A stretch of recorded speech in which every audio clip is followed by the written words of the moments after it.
Welcome to Mike Brown Barbecue. Today I'm going to show you how I smoke Texas style spare ribs from start to finished on a 250 gallon offset smoker. Stay tuned. Alright guys, in today's video I'm going to show you how I cook Texas style spare ribs. I got these ribs on sale at Walmart in a 2-pack. They're Smithfield extra tender, Pitmaster preferred spare ribs. Got them 21 bucks for a 2-pack. That's a pretty good deal. But we'll get these things opened up. We'll start our trimming.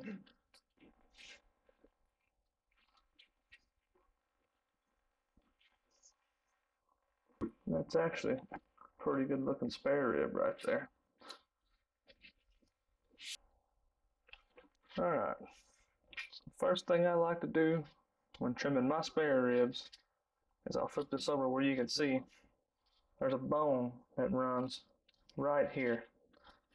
I like to take and trim that bone off.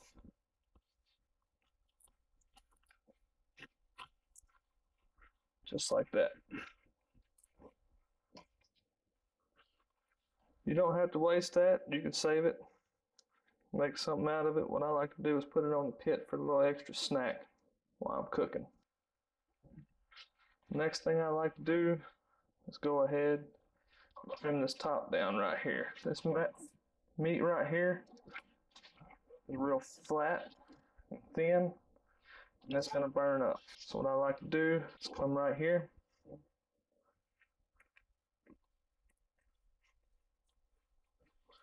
and make me a cut right there, just like that.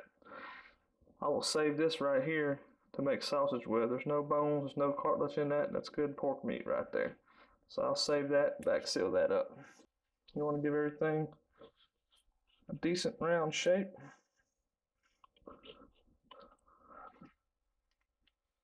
Next thing that I like to do is come over here to this first bone right there. Go ahead and take that off.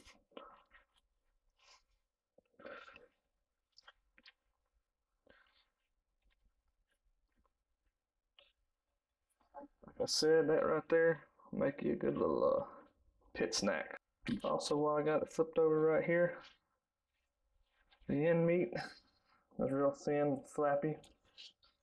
I like to go ahead, find where that last bone is down here, which is right there. Go ahead and take that off.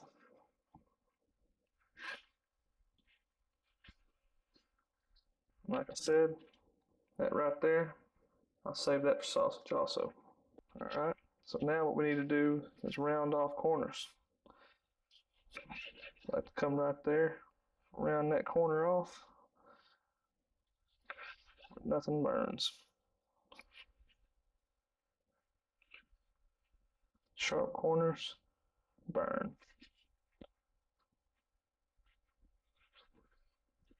Just like that. Flip this over.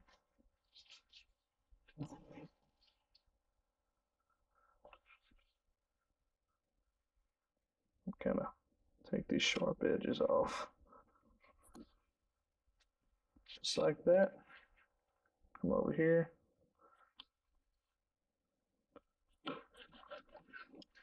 Take those sharp edges off. You got a little pointy knob of meat right there. Take that off. So,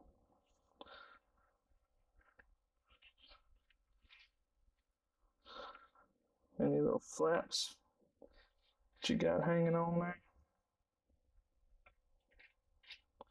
you want to get them off also. You don't want no sharp edges. You don't want nothing burning. The more even you trim this, the more even it will cook. And you want this stuff really cold when you're trimming too. Got this fat right here, and we'll go ahead and take it off.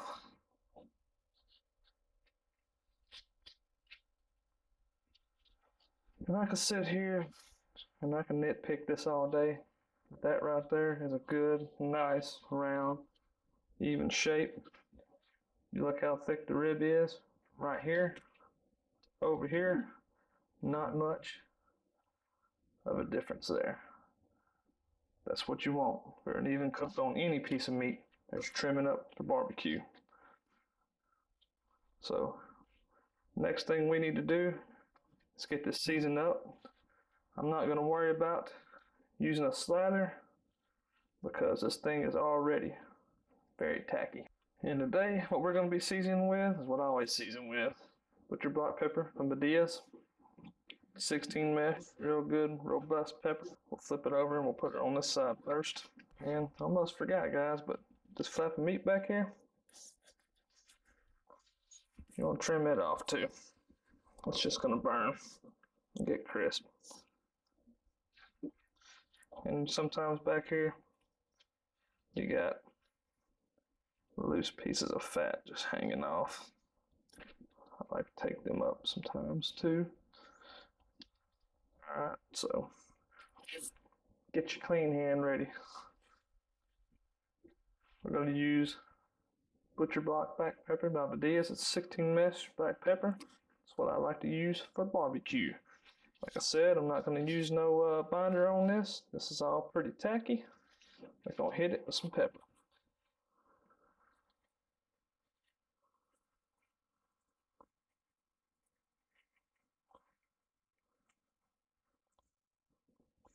And I don't put a whole lot of pepper on the bottom side. Doesn't need it.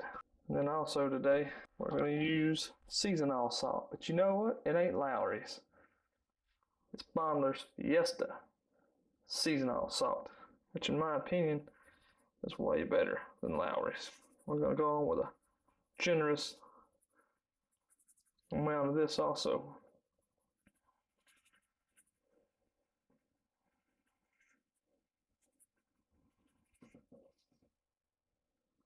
Just like that. Don't forget the sides.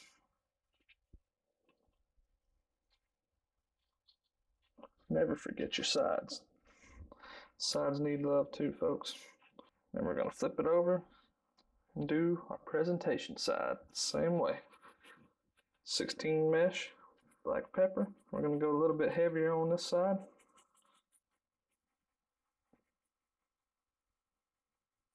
Just like that.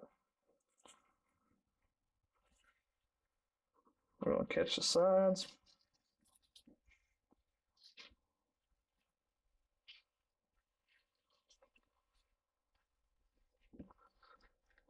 Pat it in a little bit, like so. Then we're going to hit it with a seasonal salt.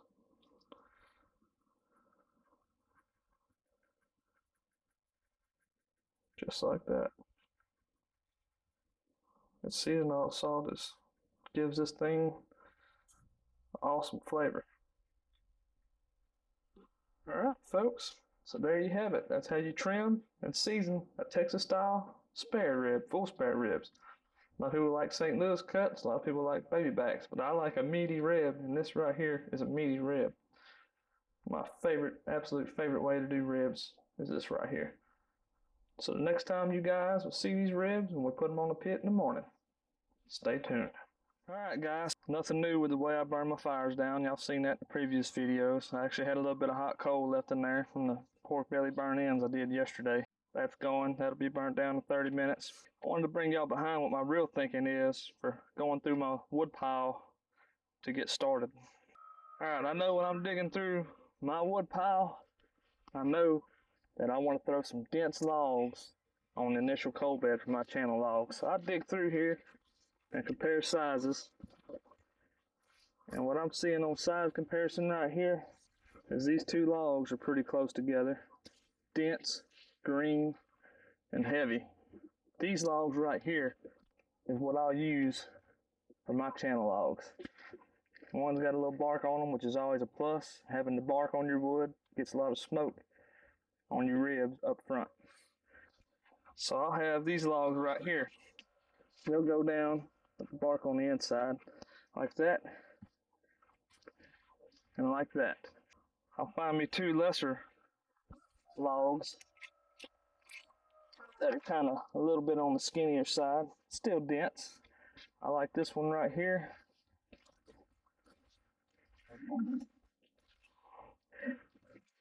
And I like this one right here. these two logs right here. One's got a little bark, one's got a lot of bark. Both of them similar in size. Barky wood is the key to getting you some real good smoke flavor up front in your ribs, along with using your greener wood. So then we'll go on there like that and like that. That'll be the start with my coal bed when I burn it down, when I put them on, and I'll show you how to do it, and I've showed you in previous videos. But you want your wood to be even in size, because even wood with similar moisture and weight equals an even fire. If that makes sense to any of y'all. That was the whole point of starting my YouTube channel, was showing pitmaster secrets. And the real secret to cooking good barbecue is proper fire management. So I just want to take y'all in on what I'm thinking on that. My process of cooking ribs, and this little bit more detailed video than what I normally do. So the next time y'all see me is when that coal bed's burnt down and we go ahead and we throw this wood on there and get ready to put our ribs on. Stay tuned. Oh look, it's my cock. Alright guys, so we got this coal bed burnt down. It is time to go ahead, smash these coals down a little bit, but not too much. We don't stir it up and get a bunch of crap in our fire.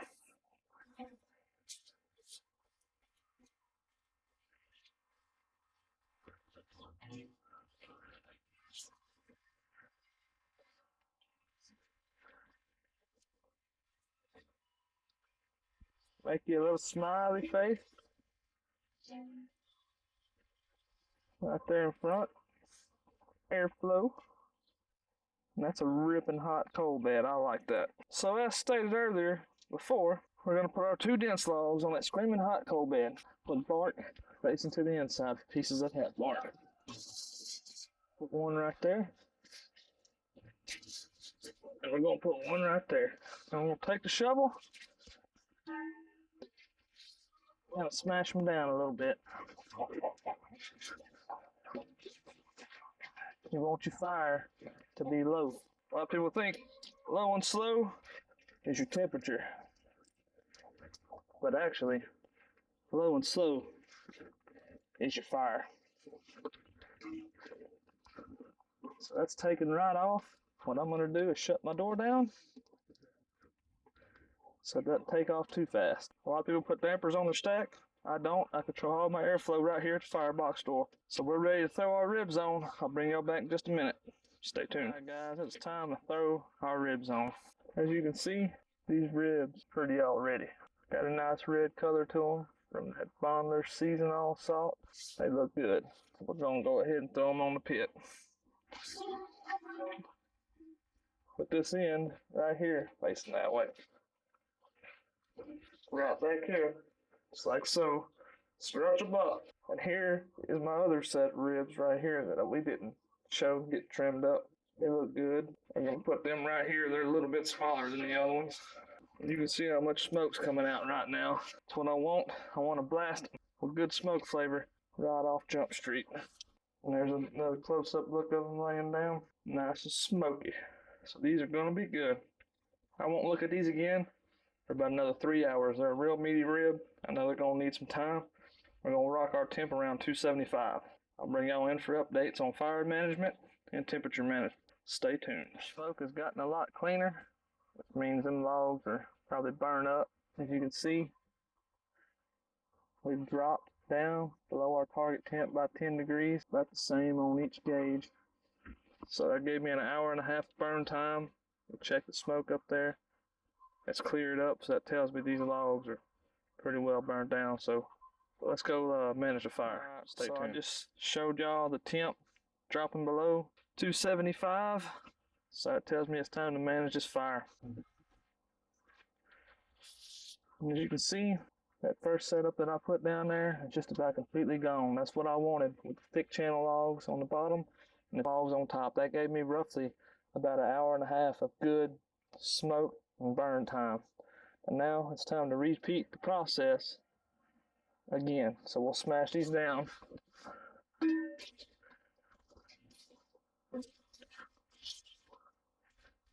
There's one over here. Not quite burned up. We'll put him down in the cold, smash him down. Bring the front of your coal bed out, let airflow can commence. Put them up on the side. Like that. Let's put our dense logs back on there. It's like we did the first time. One right there.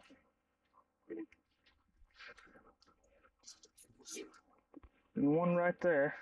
Take the shovel. Smash them down in the coals. Get the fire low and slow. We'll put 2 logs up on top that are about the same size. Just like these right here. They're the same size, they're flatter logs. I anticipate this on giving me another hour and a half. Let's take it off, close this lid down, make it burn low and slow. Just like that. Try to bring y'all in for a little close up here. But you can see the flames being sucked up in there. That's what you want in your drawing right there. That's going to dial this smoker in. That's the reason I like this offset right here, is because I can load it up just like that and it'll do its thing and it'll keep me at 275 temp right there at it. And that's how I like to run my fires. You know, everybody's got their own preference of how they run a fire. This is how I run a fire. We'll take a peek here in an hour and a half and see what our ribs look like. Stay tuned. So we're in for a temp update and our temp has dropped a hair.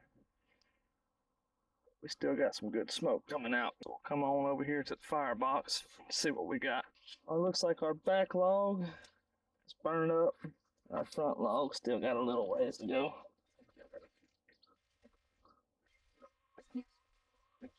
What we'll do, go ahead and bury that log down in there. Turn this one sideways. Roll him up on top of this one that's almost gone. Just like that.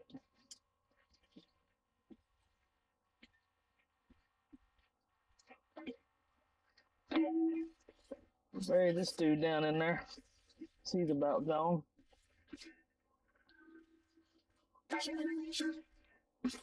Bury everything down in there. Let's throw some new logs on there.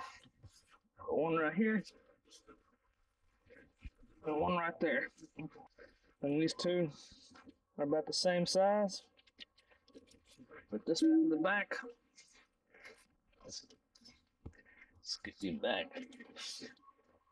This one right here. We'll close our lid down.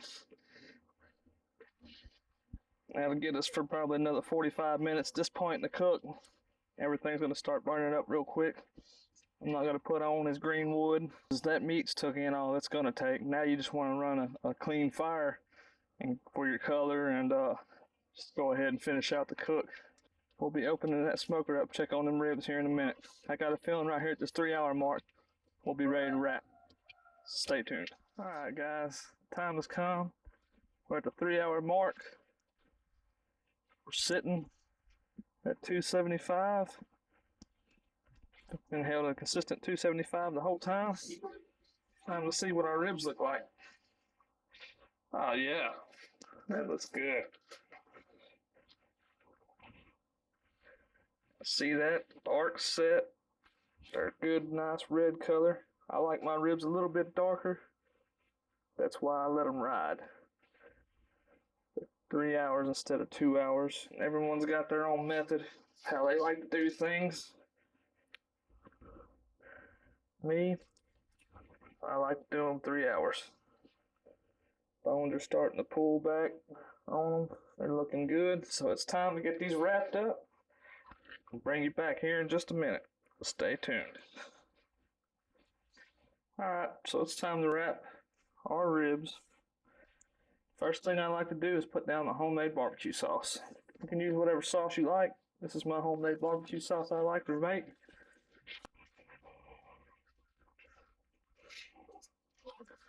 Sometimes pepper gets stuck up in there. So put a generous amount down, and then we'll go meat side down. Again, I want y'all to look at how good those ribs look. Nothing's burnt on the edges. Nothing's crisp. A nice even trim means a nice even cook. So we're going to go meat side down on these. You want to pull off these little blood spots coming off the end. And then we'll go on the back side with some more barbecue sauce. Generous amount. This will give you a good, nice, tangy flavor. Rub it in also. Give you a good, nice, tangy flavor. I'll give you some liquid, give you juicy ribs. People don't wrap ribs. Some people do the 2-2-1, 3-2-1, whatever. Normally when I do ribs, it's a 3-1 and then 30 minutes uncovered just to reset the bark. That's normally how I do mine. So we've got these on, and it's time to wrap them up. So we got our sauce on there. Get this wrapped up. What I like to do, fold it over like this. Come over like that.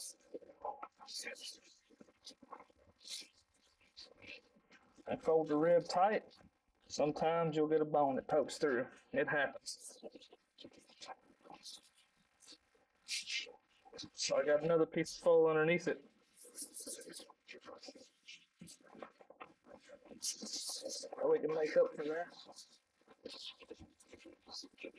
Don't go up tight with that one.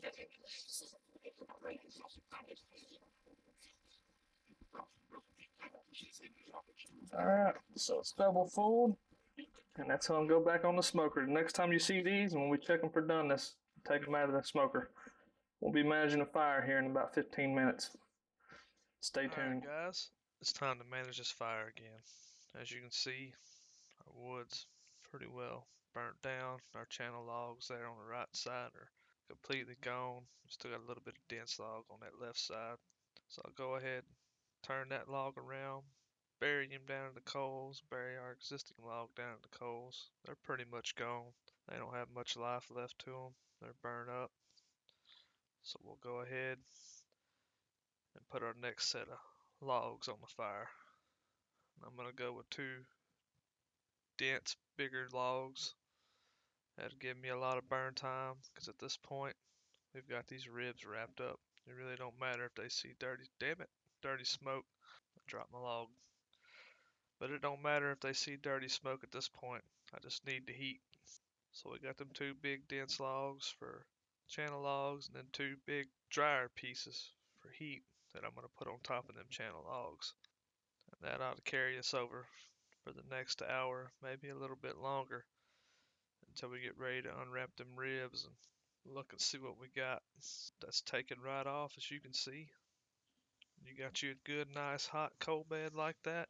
You can stick some denser logs on there and they'll take off real quick. So the next time you guys will see me is when we check these ribs for doneness.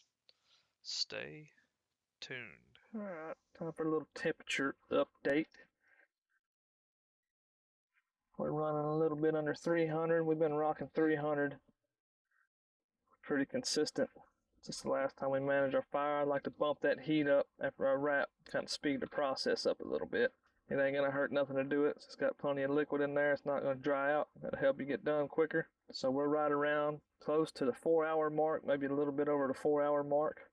And I'm fixing to check these ribs and see if they're done for tenderness. If they're good, we'll take them out of the fold, pour the juice back over them, and let them ride a little bit, let that bark reset. Stay tuned. Let's come see how our ribs are doing.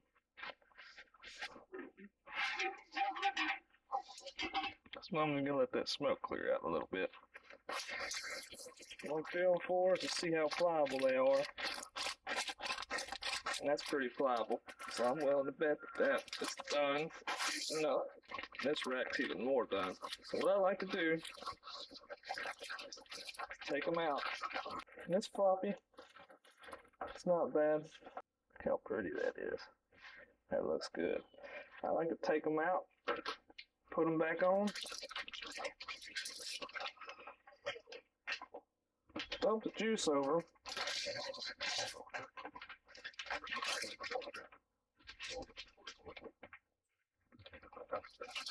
Put them back on the fold open for a little bit. And let the bark reset on it. I'll do the same thing with this one. This is the one we wrapped in double fold. Probably a little bit further along. We'll do this without tearing the bark up. See how good that looks? How floppy it is? It ain't far off being done either. So again, I'll set this down on the grate. Dump all my juice back over the top of it. That's good sauce still. Pick it up. Set it back down in that foil. And we'll let that ride out for about 30 minutes. And we'll pull these ribs off and give them a good rest. I'm not going to be cutting these anytime soon. I got a few hours before I'm going to cut them, so I'm going to take them and rest them in the oven at 170 for a few hours. I'll give y'all a little look at how good that is, how good that looks. So the next time y'all see these ribs, when we slice them open, stay tuned. Alright guys, that's the close-up of our ribs right there. Just took them out of the foil. Good nice dark part fixing to slice into these. These, slice them up.